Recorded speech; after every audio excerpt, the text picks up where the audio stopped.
Deixeu-me que digui una altra cosa que potser no us agrada, però que em sembla que és útil. Consultes. Un dia la fareu aquí a Sabadell, aviat. L'hem fet a molts altres llocs. Imaginem que Sabadell va molt bé, però molt, molt bé. 90% de participació. Imaginem, que no us agradarà, no us agradarà. Imaginem que el 90% de participació i el 90% de vots a favor. Què? Què? Ara al revés. Passa bé. Al revés. Sabadell, hi poseu esforç, tota la vostra voluntat, com tants altres voluntaris, com tanta altra gent, sacrificant hores, baralles familiars, de tot. Imagineu que surt de pena i que a Sabadell ho fem fatal. Fatal. I què? Què canvia?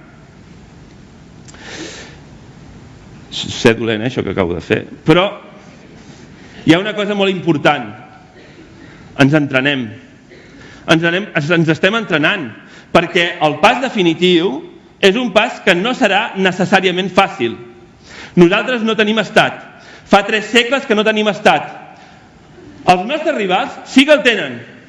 Compensar la manca d'un estat, posar-nos, equiparar-nos a el poder que té l'altre estat, exigeix de nosaltres un gran esforç, una gran preparació, una gran voluntat. Ens estem entrenant. Fem gimnàstica autodeterminista, ens posem a prova, asserem els nostres músculs, busquem arguments per convèncer els nostres veïns. Sovint els nostres arguments, fins i tot els millors arguments racionals que tenim a la nostra disposició, resulta que són insuficients. Fins i tot a vegades, quan parlem d'impostos i d'infraestructures, de sanitat i d'escoles, quan parlem de pensions de les nostres àvies, alguns dels nostres conciutadans no ens volen donar la raó. Hem guanyat la batalla de la racionalitat. En els anys 80 del segle XX la teníem perduda. Això ho hem fet bé. Tot i així, no sempre és suficient. A vegades caldrà trobar altres tipus d'arguments. Ens posem a prova, ens entrenem, prenem consciència de la dimensió del repte. Això és molt important. Molt. Per això fem les consultes. Però ara bé, siguem realistes, o jo crec que això és ser realista el que diré ara.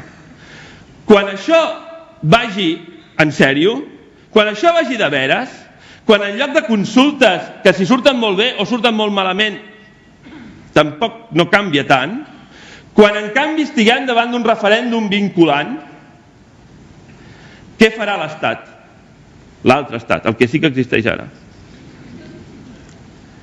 Reaccionarà, utilitzarà les eines que tindrà al seu abast. És cert que hi ha algunes que no podrà fer servir i que són decisives que no les pugui fer servir i que això ens dona l'esperança i potser fins i tot la certesa de la victòria, però utilitzarà eines.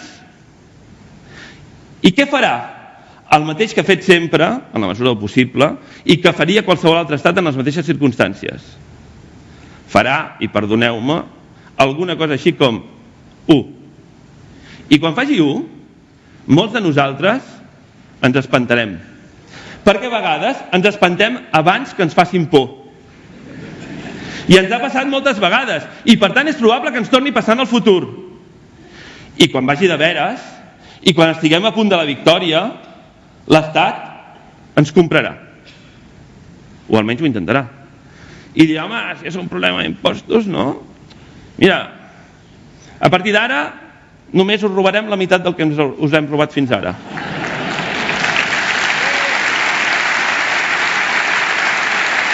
Serà pitjor.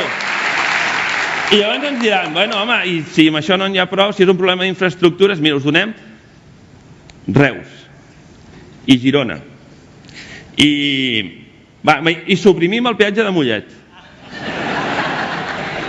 I quants de nosaltres es vendran?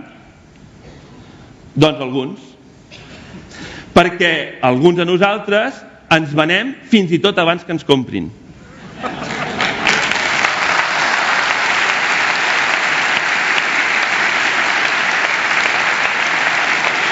I sempre ha passat i forma part de l'ànima humana i per tant és possible que ens torni a passar.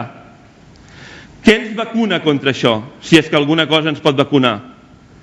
Saber-ho, haver-nos-ho dit, perquè quan ens facin por puguem detectar en els ulls del company la por i animar-lo i acompanyar-lo i ajudar-lo i seguir avançant junts.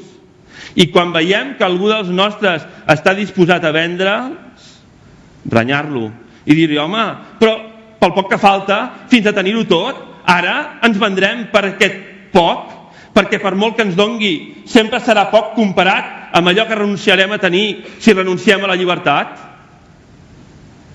I per tant ho hem de saber i n'hem de ser conscients, perquè és possible que quan estiguem en la recta final alguns dels nostres estiguem tan cansats que ens desfondem.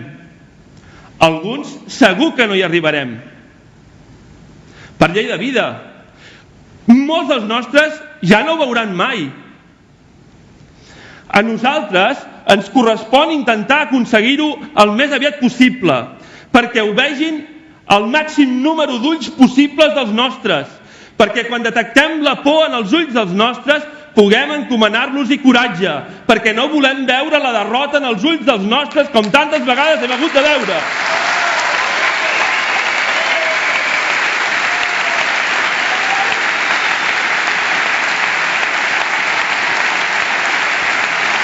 I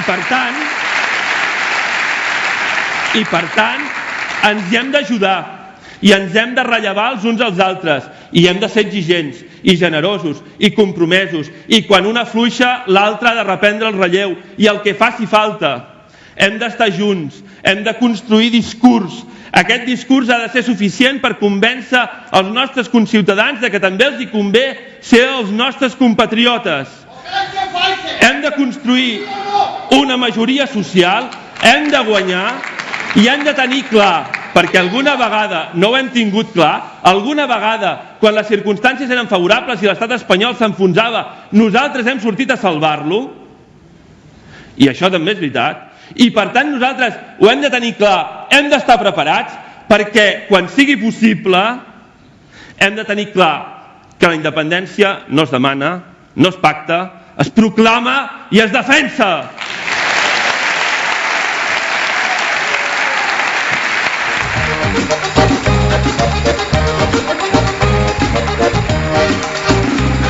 Una nit de lluna plena es remuntava amb la carena lentament sense dir res. Si la lluna feia el pla, que fou la nostra pena. A Catalunya reixia el dia de la partida, mitja vida com dormida, l'altra meitat no limita, per no deixar-me sense vida. L'esperança d'esta caïna, recansa i una, aquesta petita que la somia completa, i l'esperança d'esta caïna,